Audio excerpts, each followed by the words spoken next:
Ya, di sini saya akan menjelaskan mengenai ruang lingkup evaluasi pembelajaran. Oke, idealnya ruang lingkup evaluasi pembelajaran mencakup semua fungsi pembelajaran.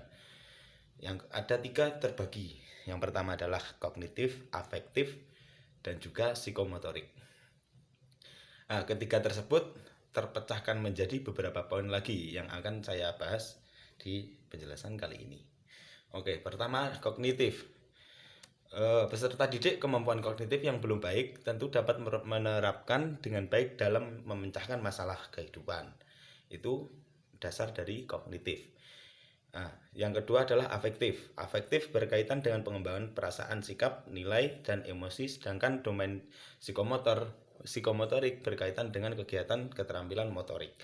Afektif ini lebih ke sikap dan psikomotorik itu lebih ke tindakan.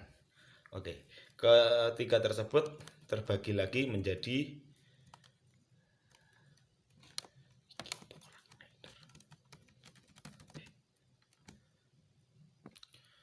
terbagi menjadi 10 poin atau 10 aspek. Yang pertama, menjelaskan jenjang kemampuan kepemahaman. Yang kedua, menyebut jenjang kemampuan domain afektif, menyebutkan 3 unsur pokok dalam isi kurikulum, menyebutkan ruang lingkup evaluasi pembelajaran. Yang kelima, menyebutkan salah satu aspek ruang lingkup evaluasi pembelajaran dalam perspektif penilaian. Yang keenam, menjelaskan pengertian kompetensi dasar mata pelajaran. Yang ketujuh, membedakan antara kompetensi dan juga kompetensi. Yang pertama, membedakan antara kompetensi utama dan juga kompetensi dasar mata pelajaran. Yang kedelapan, menyebutkan salah satu contoh keterampilan diri. 9, menyebutkan salah satu contoh keterampilan sosial. 10, menyebutkan jenis keterampilan dalam kecakapan hidup. Oke, kita akan masuk ke poinnya langsung. Yang pertama adalah poin domain kognitif, atau kita bisa menyebutkan pengetahuan. Yang pertama, aspek atau poin yang pertama dari domain kognitif adalah pengetahuan atau knowledge, yang artinya sama saja pengetahuan, yang mencakup adanya konsep, prinsip, fakta, atau istilah tanpa harus mengerti atau dapat menggunakannya. Yang kedua adalah pemahaman atau komprehensif, yaitu jenjang kemampuan yang menuntut peserta didik untuk memahami atau mengerti tentang materi pelajaran.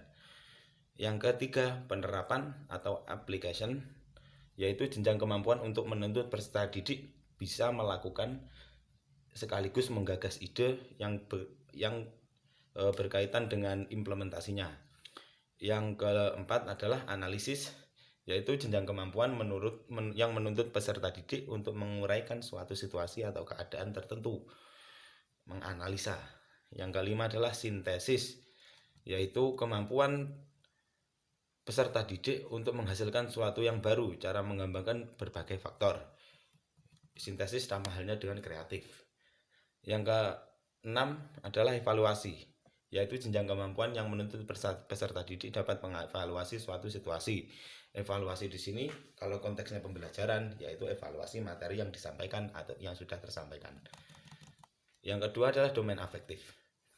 Domain afektif ini lebih ke arah sikap yang terjadi terhadap pertumbuhan dan terjadi pada peserta didik. Itu mencakup tentang sadar tentang nilai yang diterima, kemudian mengambil sikap sehingga menjadi bagian dari dirinya.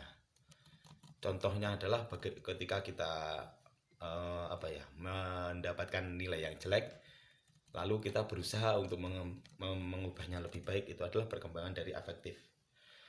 Yang menjelaskan satu, kemauan atau receiving, yaitu jenjang kemampuan yang menuntut peserta didik untuk peka terhadap eksistensi. Yang kedua adalah kemauan atau menanggapi, responding, yaitu jenjang kemampuan menuntut peserta didik untuk tidak hanya peka dalam satu fenomena, tapi menjawab secara sukarela, membaca tanpa ditugaskan. Yang ketiga adalah menilai, valuing, yaitu jenjang kemampuan yang menuntut peserta didik untuk menilai suatu objek. Yang keempat adalah organization, yaitu jenjang kemampuan yang menuntut peserta didik untuk menyatukan nilai-nilai. Yang ketiga adalah aspek dari psikomotorik.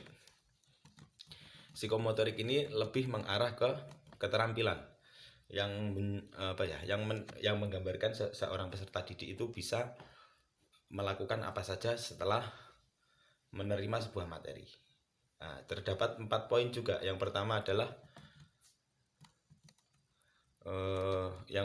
yang pertama muscular or skill, yaitu meliputi mempertontonkan gerak, menunjukkan hasil, menggerakkan, menampilkan.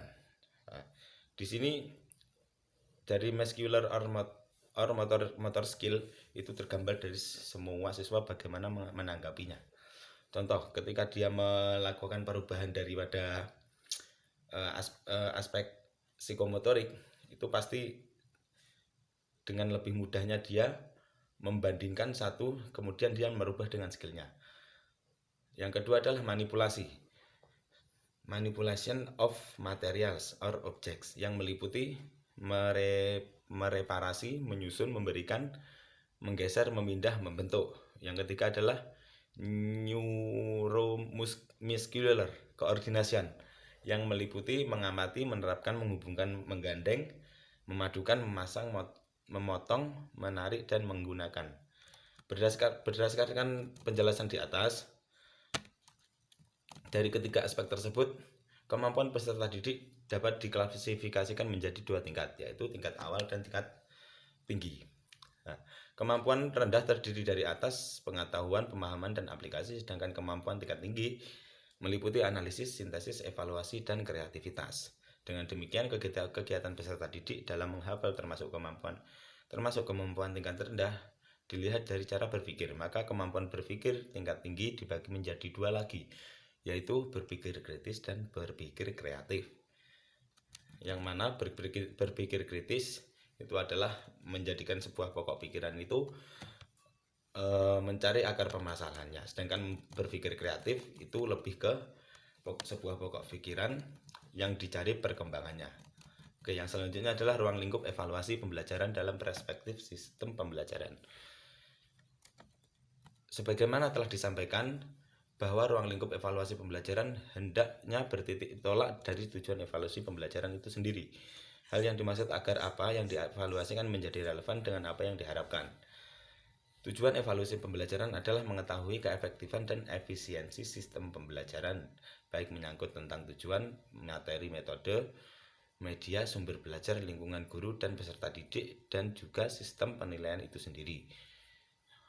Secara keseluruhan, ruang lingkup terbagi menjadi 2, yaitu program pembelajaran yang meliputi tujuan dan juga isi, metode, media, sumber belajar, lingkungan, penilaian, proses. Yang pertama adalah dari tujuan pembelajaran sendiri.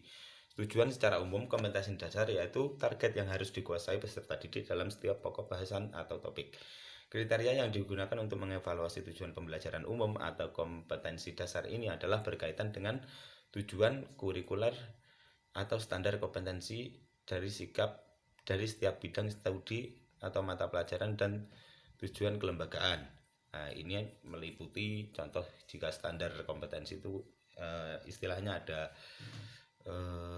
kurikulum yang mendasari dari pemerintah, dan juga misal dinaungi lembaga harus mencapai tujuan dari lembaga tersebut. Yang kedua adalah isi atau materi pembelajaran, yaitu isi kurikulum yang berupa topik atau pokok bahasan dan subtopik atau subpokok bahasan beserta rinciannya dalam setiap bidang studi atau mata pelajaran.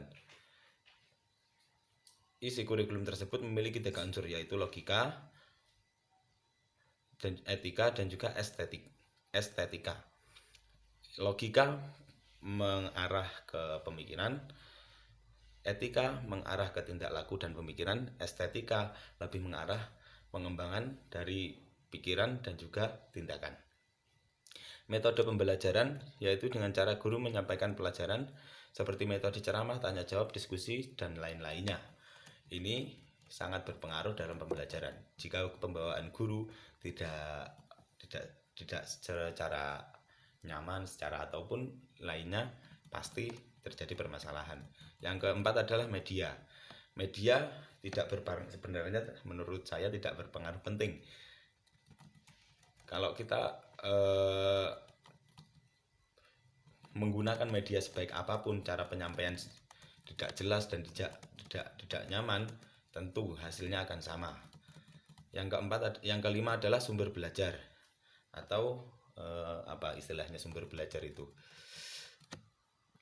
Istilahnya literatur. Oke, sumber belajar ini sangat berperan penting daripada media. Ketika sumber belajar itu valid, maka kompetensi yang didapatkan juga valid. Ketika sumber belajar tidak valid, maka kompetensi juga akan tidak valid. Yang terjadi adalah penyelewengan pemahaman terhadap sebuah isi pokok bahasan atau materi. Selanjutnya yang keenam adalah lingkungan, terutama lingkungan sekolah ataupun lingkungan keluarga. Sangat berpengaruh juga bagaimana lingkungan membentuk perilaku dan juga sikap dari seorang peserta didik. Yang selanjutnya adalah ketujuh, penilaian proses dan hasil belajar, baik yang menggunakan tes maupun non-tes. Penilaian ini sebagai proses hasil belajar atau pendefinisiannya lebih tepat kepada rapot atau penilaian di akhir pembelajaran. Itu juga berpengaruh untuk mengarah ke satu motivasi siswa untuk lebih berkembang dan juga mengapresiasi siswa seusai hasil pembelajaran selama satu periode. Selanjutnya adalah proses pelaksanaan.